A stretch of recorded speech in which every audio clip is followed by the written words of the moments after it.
اگر بیوی ازدواجی تعلق قائم نہ کرنے دے تو اس صورت میں کیا حکم ہے؟ جی صبر کریں. ہاں جی. السلام علیکم ورحمۃ اللہ وبرکاتہ. اگر بیوی ازدواجی تعلق نہ کرنے دے، بیوی کو چاہیے جوتے مارے شوہر کو؟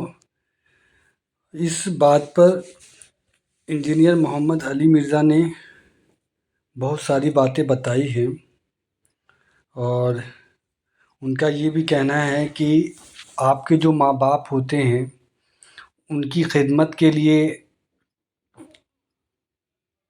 طریقۂ ہاتھ نہیں ہوتی ہے. اگر وہ کر دیتی ہے تو وہ اچھی بات ہے. ماں باپ کا حق اولاد پر سب سے زیادہ ہوتا ہے. اور بھی کافی چیزیں جو ہے انہوں نے یہ بتائی ہے اس ویڈیو میں، جو آپ بھی سنیں گے.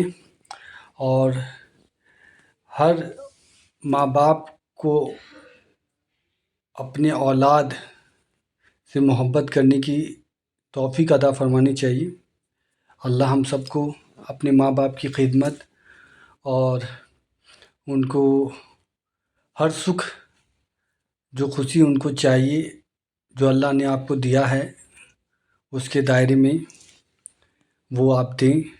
اللہ آپ کی زندگی کو آسان کرے. آمین ثم آمین. وہ حدیثیں جو ہے نا جو آپ کو یہ علماء سنا رہے ہیں کہ جی وہ یہ اللہ سے ڈریں. سرکمسٹانسز، ان تمام چیزوں کو آپ نے دیکھنا ہے. آپ نے اپنی عورتوں کے ساتھ جو کچھ کیا ہوا ہے، جتنی ذمہ داریاں ان کے اوپر ڈالی ہیں، سب سے بڑا عذاب تو آپ نے اپنے ماں باپ ان کے اوپر نازل کیے ہوئے ہیں. اسلام میں کہاں پہ ساس سسر کا رشتہ ہے؟ کوئی ضعیف حدیث ہی مجھے دکھا دیں. اس کے بعد آپ صرف اتنی مہربانی کیا کریں کہ وہ آپ کو اپنے ساتھ کمرے میں سونے دیتی ہیں.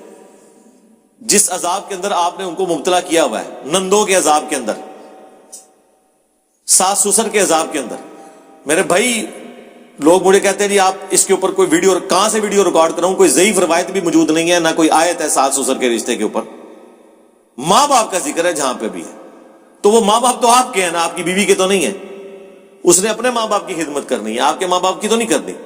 اسلام میں تو یہی ہوتا تھا، جیسے ہی کوئی شادی ہوتی تھی وہ الگ فیملی شفٹ ہو جاتی تھی. ظاہر اس زمانے میں مکان تو نہیں لینا پڑتا تھا، ایک خیمے ہی لگتا تھا نا، ضرورتیں بھی بڑی محدود تھی نا. آج کل یہ جوائنٹ فیملی سسٹم، سب سے بڑی مصیبت تو یہ بنی ہوئی ہے. الگ ہوں، لیکن الگ ہونے کا مطلب یہ نہیں کہ آپ اپنے ماں باپ کو سڑنے کے لیے چھوڑ دیں گے. وہ توحید کے بعد سب سے بڑا حق آپ کے ماں باپ کا ہے آپ کے اوپر. وہ آپ کے اوپر حق ہے، آپ نے ان کو لک آفٹر کرنا ہے. بیمار ہو جائے تو دوائی لے کے دینی ہے، ان کے کھانے پینے کا اہتمام کرنا ہے، سبسسٹنس لیول کے اوپر جتنا کر سکتے ہیں. لیکن بیویوں کے اوپر جو آپ نے نوکرانی ان کو بنا کے رکھا ہوا ہے اور نندے ان کے اوپر سوار ہوئی ہوئی ہیں، وہ آ کے ایک مہینہ رہ کے جاتی ہیں وہاں پہ، ان کے بچوں کے برتن اور کپڑے تک بھی پھر آپ کی بیویاں دھوتی ہیں. یہ کون سا انصاف ہو رہا ہے؟ اس کے بعد آپ یہ کہیں گے جی بیوی نزدیک نہیں لگنا دی، لتر نہ لا کے مارے تو. آپ نے کیا کیا بیویوں کے ساتھ؟ پوری دن کی تھکی ہوئی عورت، یقین کریں ایک عورت بیمار حالت میں بھی پورے گھر کو سنبھالتی ہے، بچوں کو اسکول بھیجتی ہے، خاوند کا ناشتہ کھانا یہ سارا کپڑے سب اہتمام کرتی ہے، اور پوری فیملی مل کے ایک بیمار عورت کو نہیں سنبھال سکتی. یہ آپ فرق دیکھ لیں. تو صرف پریویلیجز نہ لیا کریں، آپ رسپانسبلٹیز بھی فیل کریں. ٹھیک ہے، ہمارے پاس تو بڑی اس طرح کی باتیں کرنے والی. رسول پاک نے مروان بن حکم کو مدینے سے کیوں نکالا تھا؟ اس کا جو والد تھا نا حکم، وہ نبی الاسلام کی نقلیں اتارا کرتا تھا. المعجم الکبیر طبرانی کے اندر موجود ہے، اور تفصیل کے ساتھ. حضرت عثمان کے چونکہ رشتہ دار تھے، وہ چچا لگتا تھا حضرت عثمان کا. حضرت ابوبکر کے زمانے میں بڑا زور لگایا کہ اس کو واپس لیں، تو حضرت ابوبکر نے کہا کہ جو گرا رسول اللہ نے لگائی ہے میں نہیں کھول سکتا. پھر حضرت عمر کے زمانے میں بھی، پھر حضرت عثمان جب خود خلیفہ بنے تو اسے واپس لے آئے. الٹا مروان کو اپنی بیٹی دے دی، یہ داماد بن گیا. پھر وہی پنجابی کا ایک محاورہ کہ ہتھاں نال لائیاں ہوئیاں دنداں نال کھولنیاں پیندیاں نے. ہاتھوں سے لگائی ہوئی گرا پھر دانتوں سے کھولنی پڑتی ہے. یہی مروان حضرت عثمان کی شہادت کا سبب بنا. اسی کی وجہ سے مسلمان رعایا اور صحابہ کرام حضرت عثمان کے خلاف ہوئے تھے. بیسیکلی اس کی غلط پالیسیز تھیں. یہ وزیر خاص بنا ہوا تھا نا اس وقت. تو اس پہ آپ میری ایک ویڈیو دیکھ لیں، حضرت عثمان شہید کیوں ہوئے، اس میں میں نے اور چیزیں بھی اس کے حوالے سے بتائی ہیں۔ غوث کتب ابدال کے نام کس نے رکھے ہیں؟ کہانیاں ہیں، ٹائم قیمتی ہے۔ بائبل پر عمل کرنے کا قرآن میں مسلمانوں کو حکم ہے، تو مسلمان بائبل پر عمل کریں۔ کہاں جی کس آیت کے اندر حکم ہے کہ بائبل کے اوپر عمل کرو مسلمانوں کو؟ قرآن تو یہ کہتا ہے کہ اگلی کتابوں کے اوپر مہیمن ہے، یہ کتاب نگہبان ہے۔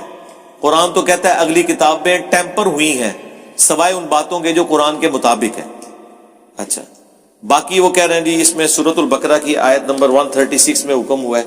جی یہ قرآن ہے، اور ابھی سورہ البقرہ کی آیت نمبر 136 کھول کے آپ کو اس کا فارم بھی سمجھا دیتے ہیں کہ وہ کیا بات ہوئی ہے۔ قرآن میں جہاں کہیں بھی یہ ذکر ہوگا تو وہ ان باتوں کے ساتھ ہے جہاں پہ باقی ساری کی ساری چیزیں جسٹیفائی ہو رہی ہوں۔ قرآن ہی بتا رہا ہے نا کہ انہوں نے چند ٹکوں کے عوض اللہ کی آیات بیچی ہیں، اپنی مرضی کے فتوے دیے ہیں، تعریف کی ہے ان کے اندر۔ تو اس میں تو یہ کوئی ذکر نہیں ہے، اس میں تو ہے قولوا آمنا باللہ وما انزل الینا وما انزل الی ابراہیم۔ اے اہل ایمان، تم مشرکین اور یہود و نصارہ کے اگینسٹ اپنے ایمان کا اظہار کرو۔ وہ تو چند پیغمبروں کو مانتے ہیں، بعض کا انکار کرتے ہیں۔ مشرکین عرب تو مانتے ہی نہیں تھے، حضرت ابراہیم کو بھی اپنے جد امجد کے طور پہ مانتے تھے، پیغمبر کے طور پہ نہیں۔ تو بتایا جا رہا ہے کہ ہم تو ایمان لاتے ہیں اللہ پر، اور جو ہماری طرف نازل ہوا وما انزل الی ابراہیم، اور جو ابراہیم کی طرف، و اسماعیل و اسحاق، اور اسماعیل اور اسحاق، و یعقوب والاسباط، اور یعقوب اور ان کے بیٹوں کی طرف، بنی اسرائیل یعنی، وما اوتی موسیٰ و عیسیٰ، اور جو کچھ عطا ہوا موسیٰ کو اور عیسیٰ کو، وما اوتی النبیون من ربہم، اور جو کچھ بھی عطا ہوا پیغمبروں کو ان کے رب کی طرف سے، لا نفرق بین احد منہم، ہم ان میں کوئی فرق نہیں کرتے، یعنی ایمان لانے میں سارے برابر ہیں۔ وَنَحْنُ لَهُ مُسْلِمُونَ، اور ہم اسی کے لیے سر تسلیم۔ یہ تو ایمان کا ذکر ہے کہ آپ نے فرشتوں پر ایمان، کتابوں پر ایمان لانا ہے۔ عمل کس پہ کرنا ہے؟ اس کتاب کے اوپر جو محفوظ ہے، یہ فائنل ٹیسٹمنٹ۔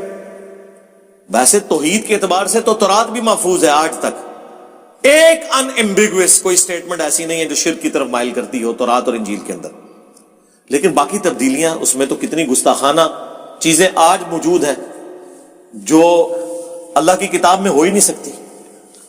رچرڈ ڈاکنز نے انہی چیزوں کے اوپر پھر گرفت کی ہے نا، دا گاڈ ڈیلوژن کتاب کے اندر۔